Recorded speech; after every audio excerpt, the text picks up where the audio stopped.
So ಸ್ನೇಹಿತರೆ, ನಿಮಗೆಲ್ಲರೂ bike ಹೇಗಿದೆ, ವರ್ತಿದೆಯಾ ಇಲ್ವಾ ಅಂತ ವಿಡಿಯೋ ಕೊನೆಯಲ್ಲಿ ಹೇಳ್ತಾರೆ.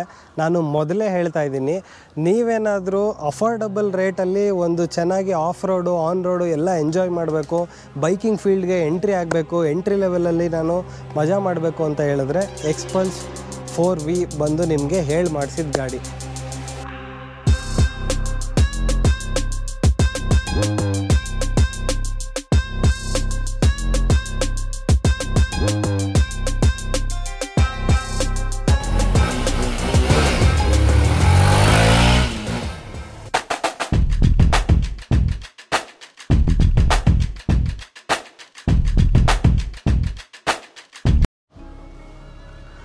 ನಮಸ್ಕಾರ ಅನ್ಕೊಂಡಿಚಿವ ಎಲ್ರಿಗೂ asnvlogs ಕನ್ನಡ ಯೂಟ್ಯೂಬ್ ಚಾನಲ್ಗೆ ವೆಲ್ಕಮ್ ಅಂತ ಹೇಳ್ತಾ, ಇವತ್ತು ನಾವು ಇಂಡಿಯಾದ ಮೋಸ್ಟ್ ಅಫೋರ್ಡಬಲ್ ಅಡ್ವೆಂಚರ್ ಬೈಕ್ನ ರಿವ್ಯೂ ಮಾಡ್ತಾ ಇದ್ದೀವಿ. ರಿವ್ಯೂ ಅಂತ ಹೇಳ್ಬೋದು ಮತ್ತು ನಮ್ಮ ರೈಡ್ ಇಂಪ್ರೆಷನ್ ಅಂತ ಕೂಡ ಹೇಳ್ಬೋದು. ಮೊದಲು ಇದರ ಸ್ಪೆಸಿಫಿಕೇಷನ್ಸ್ ಬಗ್ಗೆ ಮಾತಾಡೋಣ. ಸೊ ನಿಮಗೆಲ್ಲ ಚೆನ್ನಾಗಿ ಗೊತ್ತು, ಹೀರೋ ನಮ್ಮ ಇಂಡಿಯನ್ ಬ್ರ್ಯಾಂಡ್ ಆಗಿದೆ. ಹೀರೋ Xpulse ಬರೋದಕ್ಕೂ ಮುಂಚೆ ಇಂಪಲ್ಸ್ ಅಂತ ಒಂದು ಗಾಡಿ ಬಿಟ್ಟಿದ್ರು 2013-14 ಅದು 150cc ಬೈಕ್ ಆಗಿತ್ತು. ಪಕ್ಕಾ ಡರ್ಟ್ ಬೈಕ್ ಥರ ಕಾಣಿಸ್ತಿತ್ತು. ಇದು ಅಡ್ವೆಂಚರ್ಗೆ ಮಾಡಿರೋದು. ಇಂಪಲ್ಸ್ ಬಂದು ಪಕ್ಕಾ ಡರ್ಟ್ ಬೈಕ್ ಥರ ಕಾಣಿಸ್ತಿತ್ತು, ಬಟ್ ಅದು 150cc ಗಾಡಿ.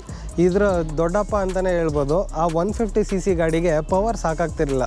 ಟ್ರೂ ರೈಡರ್ಸ್ಗೆ ನೀವು ಡರ್ಟಲ್ಲಿ ಓಡಿಸ್ತೀನಿ ಅಂದರೆ ಪವರ್ ಸಾಕಾಗ್ತಿರಲಿಲ್ಲ. ಆಮೇಲೆ ಮಳೆಗಾಲ ಬಂದರೆ ನಿಮ್ಗೆ ಈ ಥರ ಮಡ್ಗಾಡು ಇರಲಿಲ್ಲ. ಅದು ಎಲ್ಲ ಇಲ್ಲಿಂದ ನೀರು ಬಂದು ರೈಡರ್ಗೆ ಹೊಡಿತಿತ್ತು. ಅದಕ್ಕೋಸ್ಕರ ತುಂಬ ಸಕ್ಸಸ್ ಆಗಲಿಲ್ಲ ಆ ಗಾಡಿ. ಅದಾದಮೇಲೆ ಹೀರೋ ಅವರು ತುಂಬ ವರ್ಕ್ ಮಾಡಿ 2-3 ವರ್ಷ ಟೈಮ್ ತೊಗೊಂಡು ಬಿಟ್ಟಿದ್ದೆ ಈ Xpulse 200 ಎಷ್ಟು ಫೇಮಸ್ ಆಗಿದೆ ಅಂದರೆ, ನಮ್ಮ ಇಂಡಿಯನ್ ಸೆಗ್ಮೆಂಟಲ್ಲಿ 200cc ಪವರಲ್ಲಿ ಇಷ್ಟು ಅಫೋರ್ಡಬಲ್ ಆಗಿ ಬೇರೆ ಯಾವುದೇ ಬೈಕು ಬಿಟ್ಟಿಲ್ಲ. ಬೇರೆ ಬೈಕ್ ಇದ್ದರೂ ಕೂಡ ಇಷ್ಟೊಂದು ಆಟ ಆಡೋದಕ್ಕೆ ಆಗೋದಿಲ್ಲ. ಅಷ್ಟು ಆಟ ಆಡಿಸೋವಂಥ ಗಾಡಿ ಇದು. ನೀವು ನೋಡ್ತಾ ಇರ್ಬೋದು, ನೋಡಿದ್ರೆ ಒಳ್ಳೆ ಕುದುರೆ ಥರ ಇದೆ. ಯಾವಾಗ ನೋಡಿದ್ರು ಹಂಗೆ ಚಂಗಂತ ಹಾರಂಗೈತೆ. ಮುಂದೆಗಡೆ ಸಸ್ಪೆನ್ಷನ್ ಟ್ರಾವೆಲ್ ಉದ್ದ ಇರೋದ್ರಿಂದ ಆ ಲುಕ್ಕೇ ಸಖತ್ತಾಗಿರುತ್ತೆ. ನೀವು ಎಲ್ಲಿಗೆ ಬೇಕಾದರೂ ಯಾವ ಥರ ಗುಂಡಿಗೆ ಬೇಕಾದರೂ ಇಳಿಸ್ಬೋದು. ಬನ್ನಿ ಹೀರೋ Xpulse 4Vದು ಸ್ಪೆಕ್ ನೋಡ್ತಾ ಹೋಗೋಣ. ಮೊದಲನೇದಾಗಿ ಹೇಳ್ಬೇಕಂದ್ರೆ ABS ಬ್ರೇಕಿಂಗ್ ಸಿಸ್ಟಮ್. ನಾನು ನೆಗೆಟಿವಿಂದ ಸ್ಟಾರ್ಟ್ ಮಾಡ್ತಾ ಇಲ್ಲ, ಬಟ್ ಆದರೂ ಇದು ಸ್ವಲ್ಪ ನೆಗೆಟಿವ್ ಪಾಯಿಂಟಾಗಿ ತೋರಿಸ್ಬೇಕಾಗುತ್ತೆ. ಯಾಕಂದರೆ ಸಿಂಗಲ್ ಚಾನಲ್ ABS ಇದು ಇರೋದು, ಬಟ್ ಅಷ್ಟು ಚೆನ್ನಾಗಿ ವರ್ಕ್ ಆಗಲ್ಲ ಅಂತ ತುಂಬ ಜನ ರಿವ್ಯೂ ಕೊಟ್ಟಿದ್ದಾರೆ. ಏನಾಗುತ್ತೆ, ನೀವು ಯಾವುದಾದ್ರೂ ಮಣ್ ರೋಡಲ್ಲೋ ಅಥವಾ ಯಾವುದಾದ್ರೂ ಪಾಟ್ ಹೋಲಲ್ಲಿ ಬಿಟ್ಟಾಗ ABS ಕಿಕ್ಕಿನ್ ಆಗುತ್ತೆ. ಏನಾಗುತ್ತೆ, ನಿಮಗೆ 2-3 ಸೆಕೆಂಡ್ಸ್ ಬ್ರೇಕ್ ಲಾಕ್ ಆದಂಗೆ ಆಗುತ್ತೆ. ABSನ ತುಂಬ ಯೂಸ್ ಮಾಡಿರೋರಿಗೆ ಇದು ಚೆನ್ನಾಗಿ ಅರ್ಥ ಆಗುತ್ತೆ. ಆವಾಗ ನಿಮಗೆ ಡಿಲೇ ಆಗಿಬಿಡುತ್ತೆ, ಭಯ ಆಗುತ್ತೆ. ಒಂದು ಸ್ವಲ್ಪ ಬ್ರೇಕ್ ಹಿಡಿತಾ ಇಲ್ವಲ್ಲಪ್ಪ, ಏನು ಮಾಡೋದು ಅನ್ನೋ ಭಯ ಆಗುತ್ತೆ ನಿಮಗೆ. ಆಮೇಲೆ ಬ್ರೇಕ್ ಶಾರ್ಪ್ನೆಸ್ ಅಂತ ಬಂದರೆ, ಶಾರ್ಪ್ನೆಸ್ಸು ಡೀಸೆಂಟ್ ಆಗಿದೆ. ನೀವು ತುಂಬ ಎಕ್ಸ್ಪೆಕ್ಟ್ ಮಾಡೋಕ್ಕಾಗಲ್ಲ, ಚಕ್ಕಂದ ನಿಂತ್ಕೊಬಿಡುತ್ತೆ ಅನ್ನೋ ಥರ ಏನಿಲ್ಲ, ಬಟ್ ಡೀಸೆಂಟ್ ಆಗಿದೆ. ನೀವು ಹೆವಿ ಹೈ ಸ್ಪೀಡ್ ಹೋಗಲ್ಲ, ನಾರ್ಮಲಾಗಿ ಮೇಂಟೈನ್ ಮಾಡ್ತೀನಿ ಅಂದರೆ ಇಷ್ಟು ಸಾಕು. ನಮ್ಮ ಇಂಡಿಯನ್ ರೋಡ್ಸ್ಗೆ ಸಾಕು, ತುಂಬ ಶಾರ್ಪ್ ಏನಿಲ್ಲ. ಮುಂದೆಗಡೆ ಡಿಸ್ಕ್ ಬ್ರೇಕ್ ಬಂದು 276 mm ಇದೆ, ತುಂಬ ದೊಡ್ಡದಿದೆ, ಪರವಾಗಿಲ್ಲ. ಮತ್ತು ನೀವಿಲ್ಲಿ ನೋಡ್ತಾ ಇದ್ದೀರಾ, ಡಿಸ್ಕ್ ಪ್ಲೇಟ್ ಜೊತೆಗೆ ABSದು ಸೆನ್ಸರ್ ಕೂಡ ಇದೆ. ಸೊ ಇದ್ರ ಮೇಲೆ ಸೆನ್ಸ್ ಮಾಡ್ತಾ ಇರುತ್ತೆ. ABS ಹೇಗಾಗುತ್ತೆ ಅಂತ ತೋರಿಸ್ತೀನಿ ಬನ್ನಿ. ಸೊ ನೀವು ಬೈಕ್ನ ಆನ್ ಮಾಡಬೇಕಾದ್ರೆ ನಿಮಗೆ ಇಲ್ಲಿ ABS ಲೈಟ್ ಆನ್ ಆಗುತ್ತೆ. ABS ಲೈಟ್ ಆನ್ ಆಗಿದ್ದರೆ ವರ್ಕಿಂಗಲ್ಲಿದೆ ಅಂತ, ಗಾಡಿ ಮೂವ್ ಆದಮೇಲೆ ಅದು ಆಫ್ ಆಗಿಬಿಡುತ್ತೆ. ಬಟ್ ಈ ಬೈಕಲ್ಲಿ ಬ್ಲಿಂಕ್ ಆಗ್ತಾ ಇದೆ ಅಂದರೆ ABS ಸರಿಯಾಗಿ ವರ್ಕ್ ಆಗ್ತಾ ಇಲ್ಲ ಅಂತ ಅರ್ಥ. ಸೊ ಆದಷ್ಟು ಬೇಗ ಚೆಕ್ ಮಾಡ್ಕೊಳ್ಳಿ. ಸುರೇಶ್ ಅಣ್ಣವರೇ, ಬೇಗ ABSನ ಚೆಕ್ ಮಾಡಿಸ್ಬಿಡಿ. ಸೊ ಹಿಂದೆಗಡೆ ಕೂಡ ಡಿಸ್ಕ್ ಬ್ರೇಕೇ ಬರುತ್ತೆ. ನಿಸಿನ್ ಅವ್ರದ್ದು ಡಿಸ್ಕ್ ಬ್ರೇಕ್ ಬಂದಿದೆ. ಇದು 220 mm ಆಗಿದೆ. ಇದು ಕೂಡ ಓಕೆ, ತುಂಬ ಶಾರ್ಪ್ ಇದೆ ಅಂತಲೂ ಹೇಳೋಕ್ಕಾಗಲ್ಲ, ಡಲ್ ಇದೆ ಅಂತಲೂ ಹೇಳೋಕ್ಕಾಗಲ್ಲ. ಎಷ್ಟು ಬೇಕೋ ಅಷ್ಟು ಬ್ರೇಕು ಈ ಗಾಡಿಗೆ ಸಿಗ್ತಾ ಇದೆ. ನಿಮಗೆ ಫ್ರಂಟ್ ಟೈರ್ ಬಂದು 90/90 ಇದೆ. ಹಿಂದೆ ಟೈರ್ಗಿಂತ ಫ್ರಂಟ್ ಟೈರೇ ಸ್ವಲ್ಪ ದೊಡ್ಡದಾಗಿದೆ. ಅದು ಬಿಟ್ಟರೆ ರಿಮ್ ಬಂದು ನಿಮಗೆ ಸ್ಪೋಕ್ಸ್ ಬರುತ್ತೆ. ಇದು ಟ್ಯೂಬ್ಲೆಸ್ ಟೈರ್ ಅಲ್ಲ, ಇದು ವಿತ್ ಟ್ಯೂಬ್ ಬರೋದು. ಇದನ್ನು ನಾನು ಡಿಸಡ್ವಾಂಟೇಜ್ ಅಂತಲೇ ಹೇಳ್ತೀನಿ. ನೀವು ಜಾಸ್ತಿ ಆಫ್ ರೋಡಿಗೆ ತೊಗೊಂಡು ಹೋಗ್ತೀರಾ, ಆಫ್ ರೋಡಲ್ಲಿ ಏನಾದರೂ ಪಂಚರ್ ಆಯಿತು ಅಂದರೆ ಸಿಕ್ಕಾಪಟ್ಟೆ ಅಧ್ವಾನ ಹೋಗುತ್ತೆ ಕೆಲಸಗಳು. ಕಾಸಿಗೆ ತಕ್ಕಂತೆ ಕಜ್ಜಾಯ ಅಷ್ಟೇ. ನೀವು ಇನ್ನೂ ದುಡ್ಡು ಕೊಡ್ತೀನಿ, ನೀವು ಅದಕ್ಕೆಲ್ಲ ರಿಮ್ ಹಾಕ್ಸ್ಕೊಂಡು ರೆಡಿ ಮಾಡಿಸ್ಕೊತೀನಿ ಅಂದರೆ ಮಾಡಿಸ್ಕೋಬೋದು. ಕೆಲವೊಬ್ಬರು ಸ್ಪೋಕ್ಸೇ ಬೆಟರ್ ಕೂಡ ಅಂತ ಹೇಳ್ತಾರೆ, ಅದು ಅವರವ್ರ ಅಭಿರುಚಿಗೆ ಬಿಟ್ಟಿದ್ದು. ಬಟ್ ಕೆಲವೊಬ್ಬರು ಕಂಪ್ಲೇಂಟ್ ಕೂಡ ಹೇಳಿದ್ದಾರೆ, ರಿಮ್ಮು ಬೆಂಡ್ ಆಗಿದೆ ನಾನು ತುಂಬ ಯೂಸ್ ಮಾಡಿದ್ಮೇಲೆ ಅಂತಲೂ ನಾನು ಕಂಪ್ಲೇಂಟ್ಸ್ನ ನೋಡ್ತಾ ಇದ್ದೆ. ಇಟ್ಸ್ ಓಕೆ, ನೀವು ಆಫ್ ರೋಡ್ ಅಂತ ತೊಗೊಂಡ್ಮೇಲೆ ರಿಮ್ ಬೆಂಡ್ ಆಗಿದೆ, ಅದಾಗಿದೆ, ಇದಾಗಿದೆ ಅಂತೆಲ್ಲ ಕಂಪ್ಲೇಂಟ್ ಹೇಳೋಂಗಿಲ್ಲ. ಹೆಡ್ಲೈಟ್ ಕೂಡ ಡೀಸೆಂಟ್ ಆಗಿದೆ. ನೈಟಲ್ಲೂ ಕೂಡ ಓಡಿಸಿ ನಿಮಗೊಂದು ರೌಂಡ್ ತೋರಿಸ್ತೀವಿ. ಫಸ್ಟು ಟೈಲ್ ಲೈಟ್ ಚೆನ್ನಾಗಿದೆ, ನೋಡೋದಕ್ಕೆ ಚಿಕ್ಕದಾಗಿ ಕ್ಯೂಟಾಗಿದೆ. ನೀವು ಫ್ಲ್ಯಾಶ್ ಮಾಡ್ತೀನಿ ಅಂದರೆ ಅದನ್ನು ಕೂಡ LED ಲೈಟ್ ಆಗಿದೆ, ಚೆನ್ನಾಗಿ ಕಾಣಿಸುತ್ತೆ, ಲುಕ್ ಆಗಿದೆ. ನಿಮಗೆ ಅಡ್ಜಸ್ಟಬಲ್ ವಿಂಡ್ಶೀಲ್ಡ್ ಕೂಡ ಸಿಗುತ್ತೆ. ನಿಮಗೆ ಒಂದೇ ಸರಿ ಮುಖಕ್ಕೆ ಗಾಳಿ ಹೊಡೆಯೋದಿಲ್ಲ, ವಿಂಡ್ಶೀಲ್ಡ್ ಇರೋದ್ರಿಂದ ಅದು ಲುಕ್ಕಾಗಿ ಕಾಣಿಸುತ್ತೆ. ಆಮೇಲೆ ಅಡ್ವೆಂಚರ್ ಬೈಕ್ಗೆ ವಿಂಡ್ಶೀಲ್ಡ್ ಇಲ್ಲ ಅಂದರೆ ಅದು ಅಡ್ವೆಂಚರ್ ಬೈಕ್ ಅಂತಲೇ ಅನಿಸೋದಿಲ್ಲ ನಿಮಗೆ. ಸೊ ಇದು ತುಂಬ ಇಂಪಾರ್ಟೆಂಟ್. ಅದು ಬಿಟ್ಟರೆ ನಕಲ್ ಗಾರ್ಡ್ ಇದೆ. ನೀವು ಬೇರೆ KTM ಬೈಕ್ಸಲ್ಲಿ ನೋಡಿರ್ಬೋದು ಅಥವಾ NS ಅಲ್ಲೂ ಹಾಕ್ಸಿರ್ತಾರೆ, ಇದು ಪೂರ್ತಿ ಕವರ್ ಆಗಿರುತ್ತೆ. ಈ ನಕಲ್ ಗಾರ್ಡ್ ಏನಂದರೆ ಇಲ್ಲಿ ಒಂದೇ ಕಡೆ ಸಪೋರ್ಟ್ ಇದೆ, ತುಂಬ ಸ್ಟ್ರಾಂಗ್ ಇಲ್ಲ ಅಂದ್ರೂ ಓಕೆ ತಡೆಯುತ್ತೆ. ಲುಕ್ಕಿಗೆ ಮಾತ್ರ ಏನು ಕಮ್ಮಿ ಇಲ್ಲ, ಸಖತ್ತಾಗಿ ಕಾಣಿಸುತ್ತೆ. ಅದು ಬಿಟ್ಟರೆ ಸೀಟಿಂಗ್ ಪೋಸ್ಚರ್ ಬಗ್ಗೆ ಹೇಳೋದಾದರೆ ಕಂಫರ್ಟಬಲ್ ಆಗಿದೆ. ನಾನು ಆವಾಗಲೇ ಹೇಳಿದೆ, ನಾನು 5'4" ಅಥವಾ 5'5" ಇದ್ದೀನಿ ಅಂದ್ಕೊಳ್ಳಿ. ನೋಡಿ ಪೂರ್ತಿ ಎರಡೂ ಕಾಲನ್ನ ಕೆಳಗಡೆ ಇಡೋದಕ್ಕಾಗೋದಿಲ್ಲ. ಬಟ್ ಬೈಕರ್ಸ್ಗೆಲ್ಲ ಗೊತ್ತಿರುತ್ತೆ ಹೆಂಗೆ ಮ್ಯಾನೇಜ್ ಮಾಡಬೇಕಂತ. ಒಂದು ಕಾಲು ಕೆಳಗಡೆ ಇಟ್ಕೊಂಡು ಕ್ಲೀನಾಗಿ ಇಡ್ಬೋದು. But when it comes to off roading, purely ನೀವು ಯಾವುದಾದ್ರೂ ಒಂದು ಬಂಡೆ ಮೇಲೆ ಹಚ್ಚಿದ್ದೀರಾ, ಕಲ್ ಮೇಲೆ ಹಚ್ಚಿದ್ದೀರಾ ಅಂದಾಗ ಹೈಟ್ ಮ್ಯಾಟ್ರ್ ಆಗುತ್ತೆ. ಸೊ ಸ್ವಲ್ಪ ಹೈಟ್ ಇರೋರಿಗೆ ಇದು ಪ್ರಿಫರಬಲ್. ಹಾಗಂತ ಹೈಟ್ ಕಮ್ಮಿ ಇರೋರಿಗೆ ಏನು ಆಗೋದೇ ಇಲ್ಲ ಅಂತ ಏನಲ್ಲ, ನಿಮಗೆ ಸ್ಕಿಲ್ ಇರಬೇಕು ಅಷ್ಟೇ. ಸ್ವಲ್ಪ ಹೈಟ್ ಇರೋದ್ರಿಂದ ಗ್ರೌಂಡ್ ಕ್ಲಿಯರೆನ್ಸು ಕೂಡ ತುಂಬ ಚೆನ್ನಾಗಿದೆ. ನೋಡಿ ಗ್ರೌಂಡ್ ಕ್ಲಿಯರೆನ್ಸ್ ಬಂದು 275 mm ಇದೆ. ಬೇಜಾನಾಯಿತು ಇದು. ಇದರಷ್ಟು ಗ್ರೌಂಡ್ ಕ್ಲಿಯರೆನ್ಸ್ ನಿಮ್ಗೆ ಯಾವ ಗಾಡಿಯಲ್ಲೂ ಅಷ್ಟು ಈಸಿಯಾಗಿ ಬರೋದು ಇಲ್ಲ. ಸೀಟ್ ಹೈಟ್ ಬಂದು 885 mm ಇದೆ. ಇದು ಕಂಫರ್ಟಬಲಾಗಿ ಓಡಿಸ್ಬೋದು. 5'6" ಇರೋರ್ಗಂತೂ ಆರಾಮಾಗಿ ಕೂತ್ಕೋಬೋದು. ರೈಡಿಂಗ್ ಪೋಸ್ಚರ್ ಕೂಡ ಅಷ್ಟೇ ತುಂಬ ಇಷ್ಟ ಆಯಿತು, ಯಾಕಂದರೆ ತುಂಬ ಕಂಫರ್ಟಬಲ್ ಆಗಿದೆ. ನನ್ನ ಗಾಡಿ ನನ್ನ ಚಾನಲಲ್ಲಿ ವೀಡಿಯೋಸ್ ನೋಡಿರೋರು ಗೊತ್ತಿರುತ್ತೆ, NS 200 ಇರೋದು. ನಮ್ಮದೊಂದು ಸ್ವಲ್ಪ ಕಮಿಟೆಡ್ ಪೋಸ್ಚರ್ ಆಗುತ್ತೆ, ಹಿಂಗೆ ಕೂತಿರ್ತೀವಿ, ಸ್ಪೋರ್ಟ್ಸ್ ಬೈಕ್ ಆಗಿರೋದ್ರಿಂದ. ಇದು ಅಡ್ವೆಂಚರ್ ಬೈಕು ಮತ್ತು ಟೂರಿಂಗಿಗೂ ಮಾಡಿರೋದ್ರಿಂದ ಆರಾಮಾಗಿ ಕೂತ್ಕೋಬೋದು. ನಮಗೆ ಓಡೋಮೀಟರ್ ಎಲ್ಲ ಬಂದು ನಮ್ಮ ಬೈಕ್ ಹಿಂಗೆ ನೋಡ್ತಿದ್ದೆ.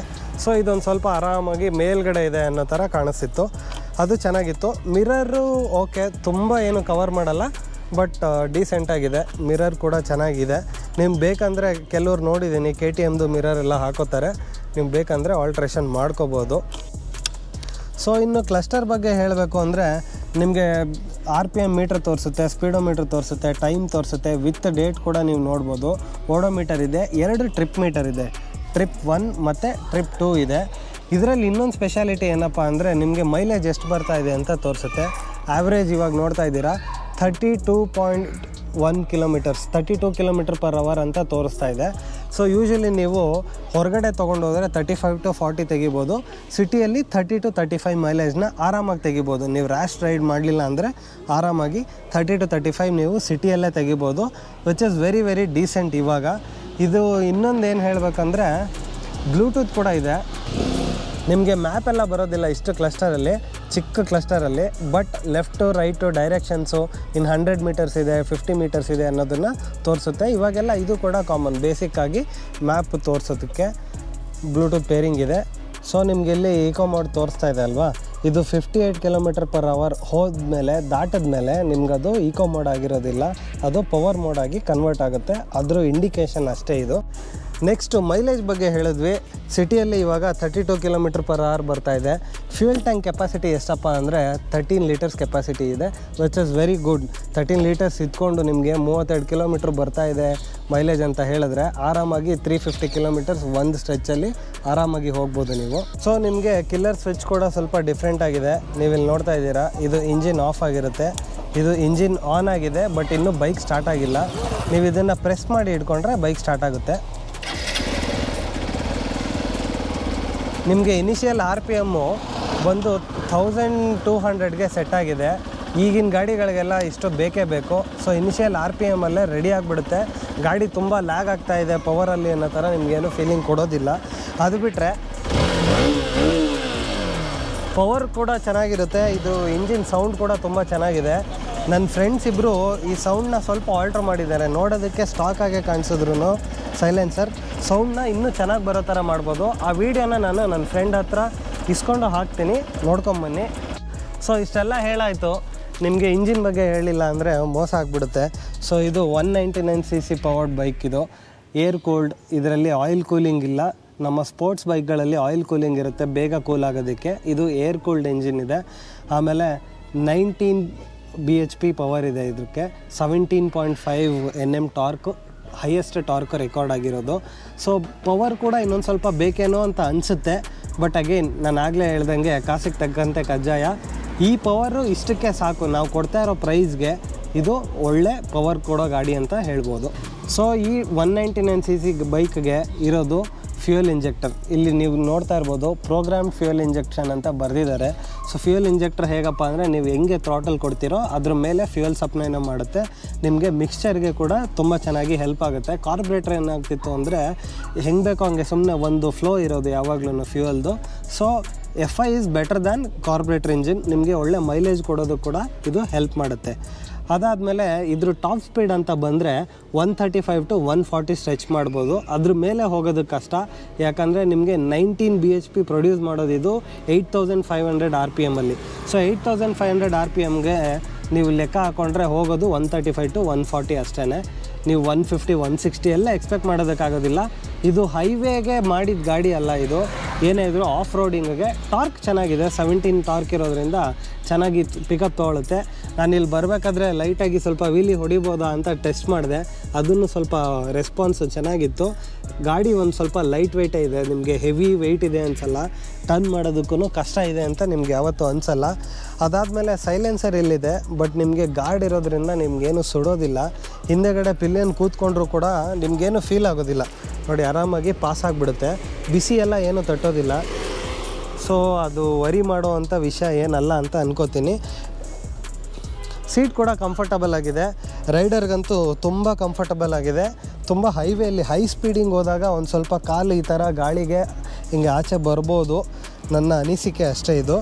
ಅದು ಬಿಟ್ಟರೆ ಕಂಫರ್ಟಬಲ್ ರೈಡಿಂಗ್, ನೀವು 80 to 120 ಕ್ರೂಸ್ ಮಾಡ್ತಾ ಹೋಗ್ತೀನಿ ಅಂದರೆ ಇದು ಮಸ್ತಾಗಿದೆ. ರೈಡಿಂಗ್ ಪೋಸ್ಚರ್ ಅಂತೂ ಏನು ಮಾತಾಡೋಂಗೇ ಇಲ್ಲ. ಸೊ ಎಕ್ಸ್ಪಲ್ಸ್ 4 ಗೇರಿಂಗ್ ಬಗ್ಗೆ ಮಾತಾಡಿದ್ರೆ ಇದಿರೋದು 5 ಸ್ಪೀಡ್ ಗೇರ್ ಬಾಕ್ಸ್, 6 ಗೇರ್ಸ್ ಬರೋದಿಲ್ಲ ನಿಮಗೆ. ಬಟ್ ಇದಕ್ಕಿರೋ ಪವರ್ಗೆ 5 ಸ್ಪೀಡ್ ಗೇರಿಂಗೇ ಸಾಕು. ತುಂಬ ಚೆನ್ನಾಗಿ ವರ್ಕ್ ಆಗುತ್ತೆ. ನಿಮಗೆ ಇನ್ಸ್ಟ್ರೂಮೆಂಟ್ ಕ್ಲಸ್ಟರಲ್ಲಿ ಇನ್ನೊಂದೇನು ನೋಡ್ಬೋದು ಅಂದರೆ ಗೇರ್ ಕೂಡ ನೋಡ್ಬೋದು, ಇಲ್ಲಿ ಕಾಣಿಸ್ತಾ ಇರ್ಬೋದು. ಸದ್ಯಕ್ಕೆ ನ್ಯೂಟ್ರಲಲ್ಲಿ ಹಾಕಿದ್ದೀನಿ, ನ್ಯೂಟ್ರಲ್ ಲೈಟ್ ಬರ್ತಾ ಇದೆ. ಹಾಗೆ 0 ಗೇರಿಂಗ್ ಅಂತ ಇದೆ. ಆಮೇಲೆ ನೀವು ಗೇರ್ ಚೇಂಜ್ ಮಾಡಿದ್ರೆ ಲೆಟ್ಸೆ ಇವಾಗ ಫಸ್ಟ್ ಗೇರ್ಗೆ ಹಾಕ್ತಾಯಿದ್ದೀನಿ, ಈಗ ಸದ್ಯಕ್ಕೆ ತೋರಿಸ್ತಾ ಇಲ್ಲ. ಇದೊಂದು ಸ್ವಲ್ಪ ಇಶ್ಯೂ ಕೂಡ ಇದೆ, ಅಕ್ಯುರೇಸಿ ಸ್ವಲ್ಪ ಕಮ್ಮಿ ಇದೆ ಅಂತ ಕೇಳ್ಪಟ್ಟಿದ್ದೀವಿ. ಈ ಗಾಡಿ ಓನರ್ ಸುರೇಶ್ ಅಣ್ಣವರು ಹಾಗೆ ಹೇಳಿದ್ದಾರೆ, ಅವ್ರ ಫ್ರೆಂಡ್ ಅಮರ್ ಅಣ್ಣವರು ಹಾಗೆ ಹೇಳಿದ್ದಾರೆ. ಓಡಿಸ್ತಾ ಇರಬೇಕಾದ್ರೆ 4th ಗೇರಲ್ಲಿದ್ದಾಗ 3rd ಗೇರ್ ಅಂತಲೂ ತೋರಿಸ್ತಾ ಇತ್ತು ಅಂತ. ಈ ಸಣ್ಣ ಪುಟ್ಟ ಕ್ವಾಲಿಟಿ ಇಶ್ಯೂಸ್ ಈ ಗಾಡಿಯಲ್ಲಿ ಇದೆ. ಸೊ ನಿಮಗೆ ಈ ಗಾಡಿ ಆನ್ ರೋಡ್ ಬಂದು 1.5 to 1.6 lakhs ಆಗುತ್ತೆ. ಸಣ್ಣ ಪುಟ್ಟ ಆಕ್ಸೆಸರೀಸ್ ಎಲ್ಲ ಹಾಕ್ಸ್ತೀನಿ ಅಂದರೆ ನಿಮಗೆ ಜಾಮ್ ಪ್ಯಾಕ್ 1.6 lakhs ಆಗುತ್ತೆ. ಅದ್ರ ಮೇಲೆ ರ್ಯಾಲಿ ಕಿಟ್ ವೆಹಿಕಲ್ ಏನಾದ್ರು ತೊಗೋತೀನಿ ಅಂದರೆ ಎಕ್ಸ್ಟ್ರಾ 15,000 ಮೇಲೆ ಖರ್ಚಾಗುತ್ತೆ. ರ್ಯಾಲಿ ಕಿಟ್ ಆಸೆ ಇರೋರು ತೊಗೋಬೋದು, ಅದು ಕಲರ್ ಕಾಂಬಿನೇಷನ್ ಚೆನ್ನಾಗಿದೆ. ಇನ್ನೊಂದು ಸ್ವಲ್ಪ ಎಕ್ಸ್ಟ್ರಾ ಅಡಿಷ್ನಲ್ ಆಕ್ಸೆಸರೀಸ್ ಇದೆ. ನೀವು ಹೀರೋ ಅಂತ ಬಂದರೆ ಸರ್ವಿಸು ಮೇಂಟೆನೆನ್ಸ್ ಎಲ್ಲ ತುಂಬ ಕಮ್ಮಿನೇ, ತುಂಬ ಜಾಸ್ತಿ ಇರೋದಿಲ್ಲ. ನಿಮಗೆ ಪಾರ್ಟ್ಸ್ ಕೂಡ ಏನು ತುಂಬ ಕಾಸ್ಟ್ಲಿ ಇರೋದಿಲ್ಲ, ಪಾರ್ಟ್ಸ್ ಕೂಡ ಕಮ್ಮಿನೇ. ಬಟ್ ಒಂದೇನೆಂದರೆ ಕ್ವಾಲಿಟಿನೂ ಸ್ವಲ್ಪ ಕಮ್ಮಿನೇ ಇದೆ. ನಿಮಗೆ ತುಂಬ ನೀವು ಕೆಲವೊಂದು ಹೋಂಡಾ ಅಥವಾ ಯಮಹಾ ಬೈಕ್ಸ್ಗೆಲ್ಲ ಕಂಪೇರ್ ಮಾಡಿಕೊಂಡ್ರೆ ಅದು ಪಾರ್ಟ್ಸು ಎಕ್ಸ್ಪೆನ್ಸಿವ್ ಇರುತ್ತೆ, ಬಟ್ ಕ್ವಾಲಿಟಿ ಹಾಗೆ ಇರುತ್ತೆ. ಇದು ಏನಾದರೂ ಬ್ರೇಕ್ ಆಗೋ ಚಾನ್ಸಸ್ ಇರುತ್ತೆ, ಬಟ್ ಚೀಪಾಗೂ ಇರುತ್ತೆ. ಇವಾಗಂತೂ ಹೆವಿ ಡಿಮ್ಯಾಂಡ್ ಇರೋದ್ರಿಂದ ಒಂದೊಂದು ಐಟಮ್ ಬಂದು 1 ತಿಂಗಳು ಅಥವಾ 2 ತಿಂಗಳು ಕಾಯೋ ಥರನೂ ಆಗ್ತಾಯಿದೆ ಅಂತ ತುಂಬ ಜನ ಕಮೆಂಟ್ಸ್ ಹಾಕ್ತಾಯಿದ್ದಾರೆ. ಇದಕ್ಕೆಲ್ಲ ರೆಡಿ ಇರಬೇಕು ಗುರು, ಇವೆಲ್ಲ ತಲೆಗೆ ಹಾಕ್ಕೊಳ್ದೆ ಇಲ್ಲ ನಾನು ಗಾಡಿ ತೊಗೋತೀನಿ, ಮಜಾ ಮಾಡ್ತೀನಿ, ಓಡಾಡ್ತೀನಿ ಅಂದರೆ ಬೇರೆ ಏನು ಯೋಚನೆ ಮಾಡಬೇಡಿ. ನಿಮ್ಮ ಫಸ್ಟ್ ಬೈಕ್ ಎಕ್ಸ್ಪಲ್ಸ್ 200 4V ಆಗಿರಬೇಕು ಅಂತ ನೀವೇನಾದ್ರು ಅಂದ್ಕೊಂಡಿದ್ರೆ ಕಣ್ಣು ಮುಚ್ಕೊಂಡು ಗಾಡಿನ ಬುಕ್ ಮಾಡಿ ತೊಗೊಂಬಂದ್ಬಿಡಿ ಅಂತ ಹೇಳ್ತಾ ಇದ್ದೀನಿ. ಬನ್ನಿ ಸ್ನೇಹಿತರೆ, ಇವಾಗ ರಿವ್ಯೂ ನೋಡಿದ್ದೀರಾ, ರೈಡಿಂಗ್ ಎಕ್ಸ್ಪೀರಿಯೆನ್ಸ್ ಹೇಗಿರುತ್ತೆ ಅಂತ ಇನ್ನೂ ಡೀಟೇಲಾಗಿ ತೋರಿಸ್ತೀನಿ. ನಾವು ಕೊಡ್ತಾ ಇರೋ ಸಂದೇಶ ಇಷ್ಟೇ, ನೀವು ಯಾವುದೇ ಬೈಕ್ ತೊಗೊಳ್ಳಿ ರೈಡಿಂಗ್ ಗೇರ್ಸ್ನ ಆದಷ್ಟು ಹಾಕ್ಕೊಳ್ಳಿ, ಗ್ಲೌಸ್ ಹಾಕ್ಕೊಳ್ಳಿ, ಹೆಲ್ಮೆಟ್ ಹಾಕ್ಕೊಳ್ಳಿ. ಮಿನಿಮಮ್ ಸೇಫ್ಟಿಗೆ ಹೆಲ್ಮೆಟ್ ಇರಬೇಕು. ನಿಮಗೆ ಸೆಲ್ಫ್ ಸ್ಟಾರ್ಟ್ ಮಾತ್ರ ಅಲ್ಲ, ಕಿಕ್ಕರ್ ಕೂಡ ಇದೆ, ನೀವು ಕಿಕ್ಕರಲ್ಲಿ ಕೂಡ ಸ್ಟಾರ್ಟ್ನ ಮಾಡಬಹುದು ಅಂತ ಹೇಳ್ತಾ ಬನ್ನಿ ಒಂದು ರೌಂಡು ರೈಡ್ ಮಾಡ್ಕೊಂಬರೋಣ. ಫುಟ್ ಪೆಕ್ಸ್ ಎಲ್ಲ ಬಂದು ನಮ್ಮದು ಸ್ಪೋರ್ಟ್ಸ್ ಬೈಕ್ ಆಗಿರೋದ್ರಿಂದ ನಾವು ಹೀಗೆ ಮುಂದೆ ಕೂತಿರ್ತೀವಿ, ಕಾಲು ಹಿಂದೆ ಇರುತ್ತೆ. ಬಟ್ ಇದೊಂದು ಸ್ವಲ್ಪ ಮುಂದೆ ಇದೆ, ನಮ್ಮ NS ಬೈಕ್ಗಿಂತ ಇದೊಂದು ಸ್ವಲ್ಪ ಡಿಫ್ರೆಂಟ್ ಆಗಿದೆ ಪೋಸ್ಚರ್. ಹೋಗೋಣ, ಲಾಂಚ್ ಮಾಡೋಣ.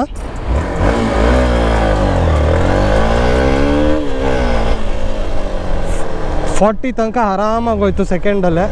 ಪಿಕಪ್ಪು ಕೂಡ ಚೆನ್ನಾಗಿ ತೊಗೋತಾ ಇದೆ. ಬ್ರೇಕ್ ನಾನು ಅಷ್ಟು ಶಾರ್ಪ್ ಇಲ್ಲ ಅಂತ ಹೇಳಿದೆ,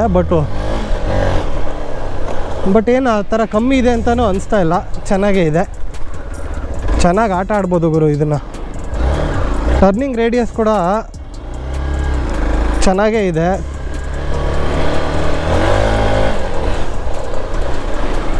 ಪಟ್ಟಂತ ತಿರುಗಿಸ್ಬೋದು. ಇದು ಟಾರ್ಕ್ ಹೆಂಗಿದೆ ನೋಡೋಣ, ವೀಲಿ ಹೊಡಿಬೋದಾ ನೋಡೋಣ.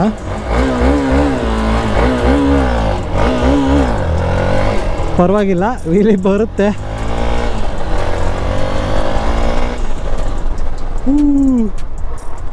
ಬ್ರೇಕು ಹಿಂದೆದು ಸ್ಕಿಡ್ ಆಗೋ ಥರ ಹೊಡೆದೆ, ಭಯ ಏನಾಗಲಿಲ್ಲ. ನೀವು ABSನ ಆಫ್ ಮಾಡ್ಕೊಂಡು ಕೂಡ ಓಡಿಸ್ಬೋದು ಈ ಗಾಡಿಯಲ್ಲಿ.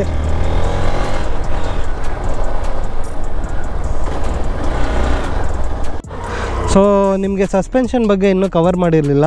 ಸಸ್ಪೆನ್ಷನ್ ಟ್ರಾವೆಲ್ ಕೂಡ ಚೆನ್ನಾಗಿದೆ. ನಾವೀಗ ಇಬ್ಬರು ಕೂತ್ಕೊಂಡ್ವಿ, ಇವಾಗಲೂ ಒಳ್ಳೆ ಮಜಬೂತಿಯಾಗಿದೆ, ಚೆನ್ನಾಗಿ ಆಡ್ತಾ ಇದೆ. ಒಬ್ಬರಿದ್ದಾಗಲೂ ಕೂಡ ಸಸ್ಪೆನ್ಷನ್ ಪ್ರಾಬ್ಲಮ್ ಬರಲಿಲ್ಲ. ಆಫ್ ರೋಡಿಂಗಿಗೆ ಚೆನ್ನಾಗಿರೋ ಸಸ್ಪೆನ್ಷನ್ನೇ ತುಂಬ ಮುಖ್ಯ. ಸೊ ಸಸ್ಪೆನ್ಷನ್ ಚೆಕ್ ಓಕೆ ಆಗಿದೆ. ಲೈಟಿಂಗ್ ಹೇಗಿದೆ ಅಂತ ನೈಟ್ ಟೈಮಲ್ಲಿ ರೈಡ್ ಮಾಡಿ ತೋರಿಸ್ಬೇಕು. ಬಟ್ ಏನೇ ಅಂದರೂ ನಿಮಗೆ ಫಾಗ್ ಲ್ಯಾಂಪು ಬೇಕಾಗುತ್ತೆ. ಸೊ ಕೊನೆಯದಾಗಿ ನಾನು ಹೇಳೋದೇನಪ್ಪ ಅಂದರೆ, Xpulse 204V ಗಾಡಿ ವರ್ತ್ ಬೈಯಿಂಗ್ ಅಂತ ಹೇಳ್ತಾ ಇದ್ದೀನಿ. ನೀವೆಲ್ಲರೂ ನಿಮ್ಮ ಡ್ರೀಮ್ ಬೈಕ್ ಏನಾದರೂ ಇದೇ ಆಗಿದ್ದು, ತೊಗೊಳ್ಳ ಬೇಡವಾ, ಇನ್ನೊಂದು ಯಾವುದಾದ್ರೂ ಗಾಡಿ ಕಂಪೇರ್ ಮಾಡಲಾ, ವಿಸ್ಟಾನ್ ನೋಡಲಾ, ಹಿಮಾಲಯನ್ ತೊಗೊಳ್ಳ ಅಂತ ಯೋಚನೆ ಮಾಡ್ತಿದ್ರೆ, ನಿಮ್ಗೆ ಇನ್ನೊಂದು ಸ್ವಲ್ಪ ದುಡ್ಡಿದೆ, ಚೂರು ಚೆನ್ನಾಗಿ ಸಿಗ್ಬೋದು ಅಂದರೆ ಅದಕ್ಕೆ ಹೋಗಿ. ಬಟ್ ಇದರಲ್ಲಿ ಕೂಡ ಅಷ್ಟೇ ಮಜಾ ಮಾಡ್ಬೋದು. ಎಲ್ಲ ನಿಮ್ಮ ರೈಡಿಂಗ್ ಸ್ಕಿಲ್ ಮೇಲೆ ಡಿಪೆಂಡ್ ಅಂತ ಹೇಳ್ತಾ ಈ ವಿಡಿಯೋನ ಇಲ್ಲಿಗೆ ಮುಗಿಸ್ತಾ ಇದ್ದೀನಿ. ನಿಮಗೆ ಈ ರಿವ್ಯೂ ಇಷ್ಟ ಆಯಿತು ಅಂತ ಅನ್ಕೋತೀನಿ. ಮತ್ತಷ್ಟು ಈ ಥರ ರಿವ್ಯೂ ವೀಡಿಯೋಸ್ ಬೇಕು ಅಂದರೆ asnvlogs ಕನ್ನಡ ಯೂಟ್ಯೂಬ್ ಚಾನಲ್ಗೆ ಸಬ್ಸ್ಕ್ರೈಬ್ ಮಾಡಿ, ನಿಮ್ಮ ASNಗೆ ಸಪೋರ್ಟ್ ಮಾಡಿ ಅಂತ ಹೇಳ್ತಾ bye bye, love you all, take care.